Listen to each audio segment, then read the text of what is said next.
I will say that you do have to be careful around the groin.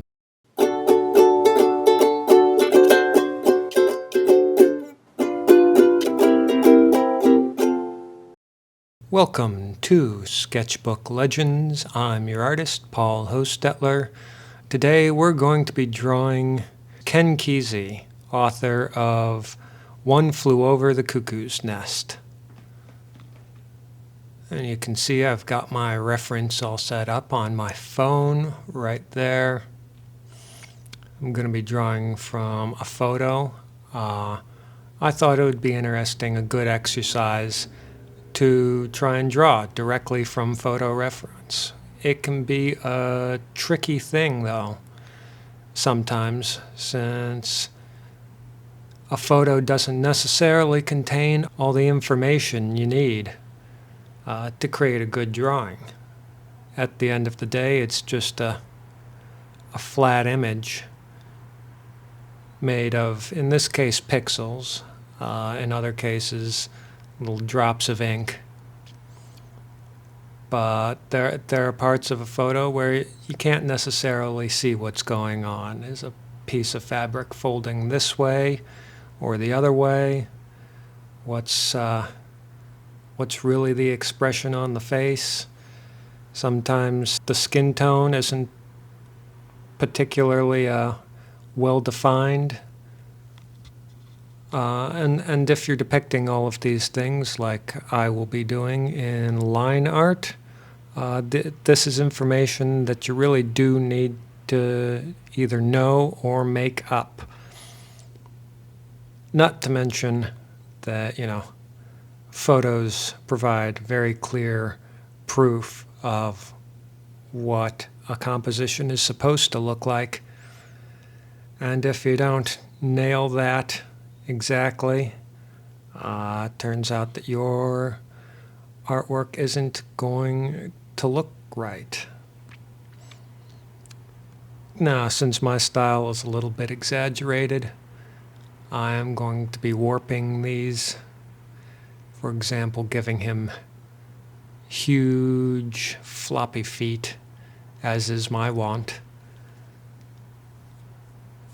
And I'll probably also be giving him a slightly larger than normal head. But these are artistic decisions. I will be basing this picture on the photographic reference and using that as, I'm not tracing this photo. I'm using it as reference to create my own piece of art. It just so happens that the art that I'm creating looks almost exactly the same as the photo. Does this have any necessarily artistic value? That's hard to say. There are a lot of artists out there who do photorealistic drawings much better than me. I don't really see the point. If I wanted a photorealistic piece of art, I'd go take a photograph. But I suppose on a technical level it is pretty interesting to see what the human hand is capable of creating. And in very few instances, it's capable of creating art that is indistinguishable from a very large photograph. Right, I've got Kesey here leaning on the side of some sort of van. I think it's probably a Volkswagen minibus. This isn't the famous bus that he traveled across the country in, as documented in Tom Wolfe's book, The Electric Kool-Aid Acid Test. That was a school bus, a Harvester brand 1954 school bus. I don't remember the exact model, but yeah, that's probably parked somewhere else and he's just leaning on a person's car. him being that sort of person. I'm not sure where this photograph is taking place. If I truly wanted to figure it out,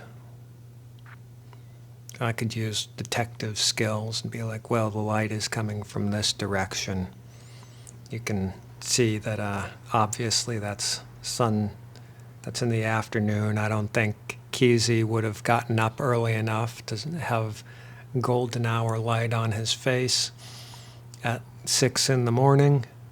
You can always find the buildings in the background on Google Earth. So I'm just going to assume that this photo was taken in San Francisco somewhere. I'm using my brush pen, Bimoji brush pen, to do the features here.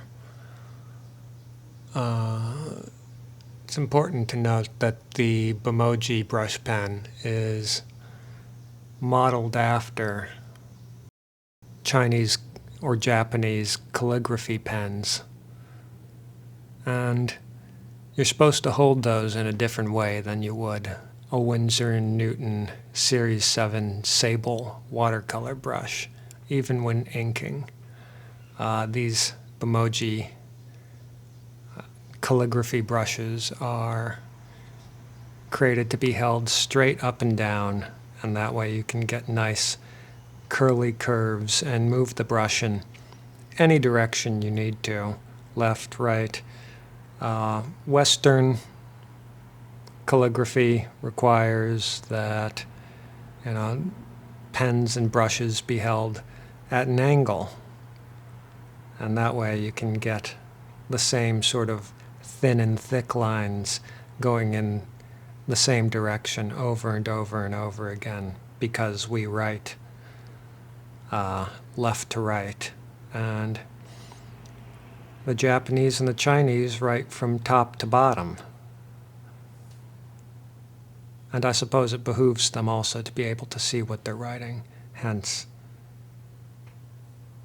keeping the brush upright, and usually they also hold it pretty far down the shaft of the handle. But since this one actually has a rubber grip right up next to the brush tip, I'm betting they've realized, the Bimoji Kuretake people, they've realized that the people who are going to be using this brush are going to be using it in a variety of ways, and that brush tip is actually quite small. If you want to have any control over what you're drawing whatsoever, you need to hold it pretty close to the tip. Now I'm doing one of my favorite things to draw, which is cloth folds. Every single kind of a cloth bends and creases in a different sort of way. What Kesey's wearing here is, I think, a leather jacket, like a suede jacket with fringe at the end. It's a pretty thick fabric, if it can even be counted as fabric. I don't know.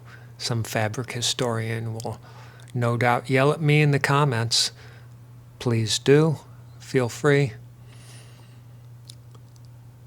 But that means it's got nice, bulgy, wadded sort of creases going on, stiff creases, really deep crevices in the folds, as opposed to something like silk or satin, which, just hangs on the body and drapes lightly in satisfying arcs. So this is something that I took into account while drawing. Geez. What I did not take into account was the placement of my camera. I had to stick my big head in there. I enjoy my privacy, and I enjoy people not knowing exactly where it is that I live. Again, if you were a detective, you could probably figure it out incredibly easily. I still have an Instagram account, even though I haven't updated it in over 2 years. Same handle, phostetlerart. You can go check it out if you are prepared to be disappointed.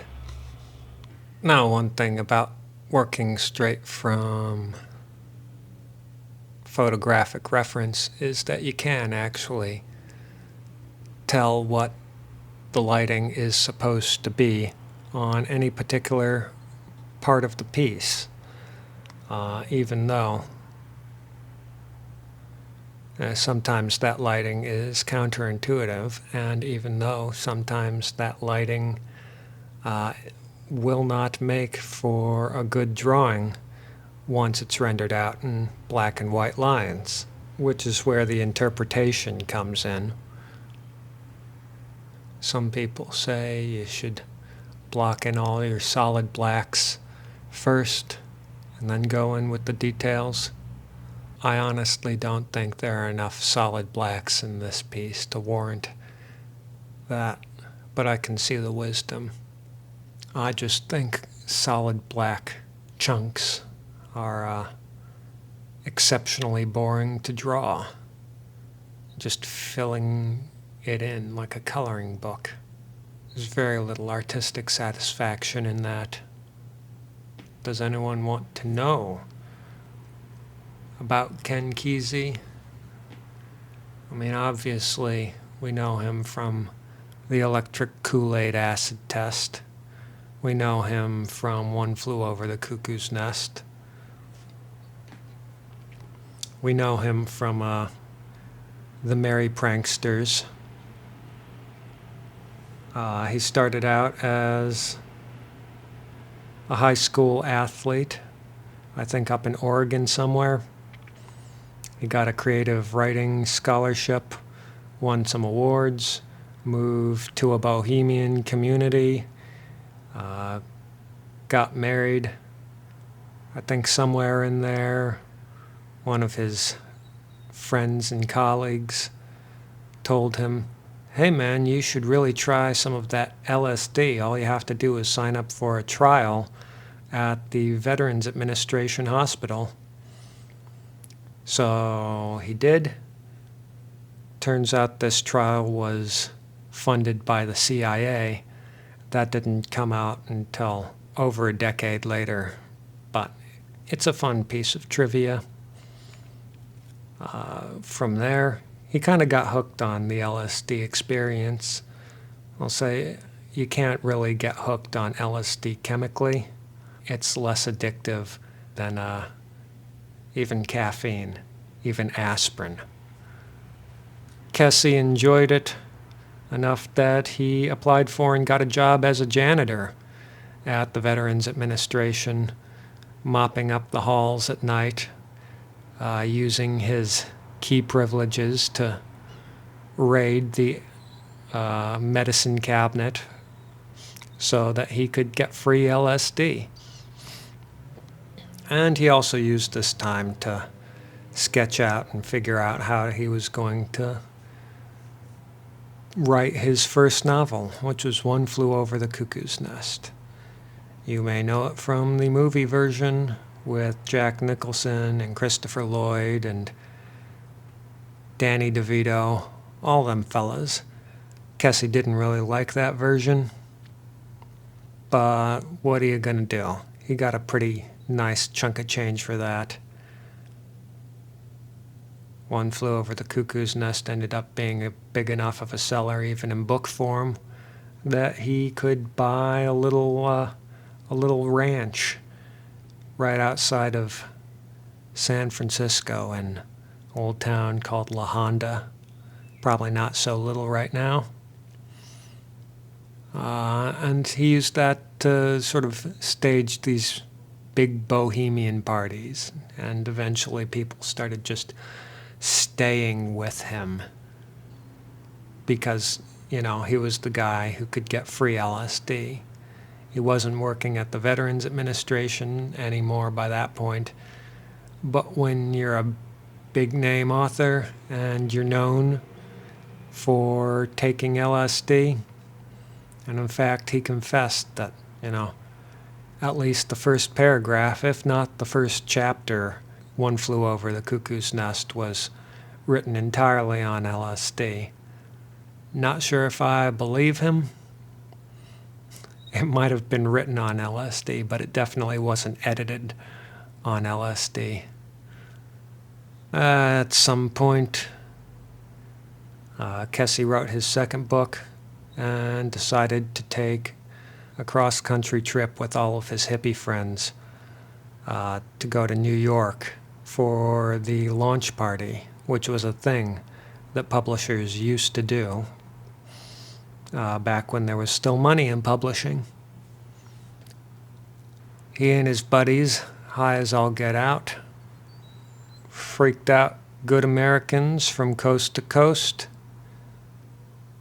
They called themselves the Merry Pranksters because they were trying to prank people out of their very narrow worldviews, being like, it doesn't have to be like the way that you think it does.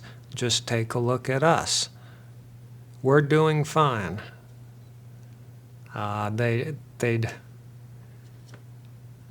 ignore the segregated signs and camp on the black beaches. They'd bathe in public watering holes, make fun of cops, whole lot of things that you gotta be pretty ballsy to pull off, and that frankly really would only work once. A prank is a joke, isn't it? And once you've heard a joke once, it's not quite as funny the second time.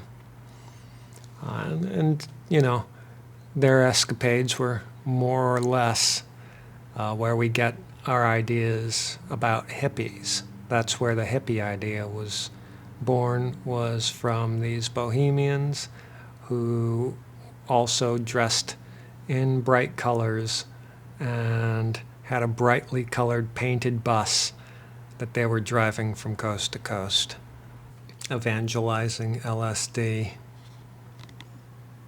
a whole lot of other drugs too. Coming up on an interesting part of the drawing, the crotchular region, which I know for inexperienced or young artists is a little bit intimidating, because you don't want to look like you're too interested in the crotch of the character you're drawing. But you still have to render it with at least as much thought as you would any other part of the figure. So how much attention should you pay to, like, the bulge in his pants? Maybe that was just me as a young artist. Now I don't care so much anymore. It might just be that once you start getting paid, a drawing's a drawing, you do what you gotta do. But part of it may also be just the punk rock aspect of being able to say, that's right, I drew a groin. What do you think about that, rest of the world? Watch other people be uncomfortable for once. I will say that you do have to be careful around the groin, because if you do those folds in the pants wrong, it just looks like you've put a starburst around the crotch. And Rob Liefeld, American comic book artist known for his not that great artwork. It's one of his many faults. So keep that in mind. I think in the photo reference, he's wearing leather slacks too, which doesn't sound that comfortable to me. But Ken Kesey and his Merry Pranksters were always fashion forward. So I'm sure he was more than willing to suffer in the name of making a statement. And I've got all the little zigzag hatching going on to suggest texture, a little rough burr to the suede on his pants and his jacket.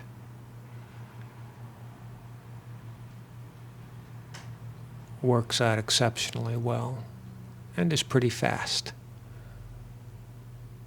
If anyone ever asks, what is style when you're thinking about art? Style is just how you end up drawing when you're on a deadline. Style is just your shortcuts and your mistakes. After all, if you were a perfect artist, it would just look like the photograph. That's also known as no style, which is probably why fascists like that so much.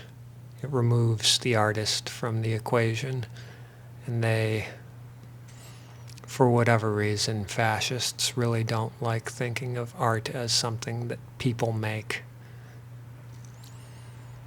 Got Kesey's, is it Kesey or Kesey? I'm doing Kesey, even though it's probably Kesey. I've got him wearing some, those count as Chelsea boots, or are they just cowboy boots? It seems more in tune with his character to be wearing cowboy boots, especially with an all-leather getup. But who can say? I mean, there is photographic reference. I suppose I could go back to that. That's one of those things I was warning about. Sometimes you just can't tell from the photograph what's going on, and you as the artist have to make those decisions. No, I didn't happen to be looking at the reference material when I made that decision. When you're making art, it comes down to these sort of singular, unknowable decisions. Do you follow the reference material, or do you go with your instincts? Sometimes your instincts prove wrong, and hopefully they only get better the more you practice. It helps to have a second opinion sometimes. If you can combine that with technical skill, well, then maybe you've got the makings of a really good artist. But again, that's not always up to you. Sometimes you've got to have that second opinion deciding it for you. Van Gogh thought he was a pretty good artist. No one else agreed with him until after he was dead. There are plenty of live artists who are crap. Plenty of people love them. Here's a fun bit, just drawing out the semi-curved lines of a large automobile. One of the least fun things to draw, in my humble opinion. Especially since those semi-curved lines are what distinguishes one automobile from another. If you get the lines of an automobile wrong, you've just drawn a a different automobile than the one that you intended to draw. And that's no good. I like saying the word automobile as opposed to car. You know, I suppose if you're a writer, these are the sorts of word choices you have to make. When you say car, it conjures an image of your mind that's different than when you use the word automobile. And I think, given that I'm drawing a crusty, crappy old VW bus, even if it was brand new when this picture was taken, VW buses are notoriously crappy.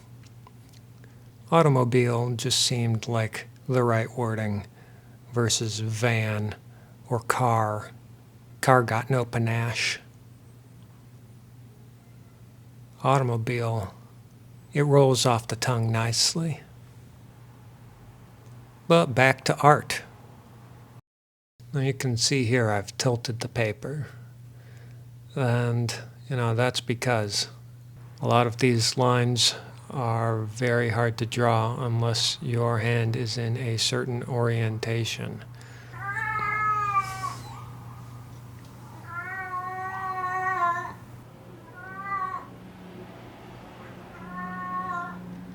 Yeah, that's right.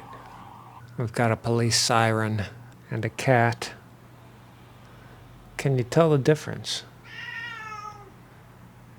I think that was the siren. Everyone's a critic. Anyway, long lines that need to be relatively straight are easiest to draw by dragging the pen either straight away from you or straight towards you. Going from side to side is a lot harder. There's more chance of wobbling. Built to move in certain directions, and you want to use that to your advantage when you're drawing. The wheels, tires there, which another thing that can be a pain in the ass to draw. Wheels in perspective. I do have an ellipse guide in my studio, but this won't fit any of those. It's at exactly the right size and shape to just be frustrating. And I have to draw it with the curves moving in the opposite direction that I naturally want to make the curves move.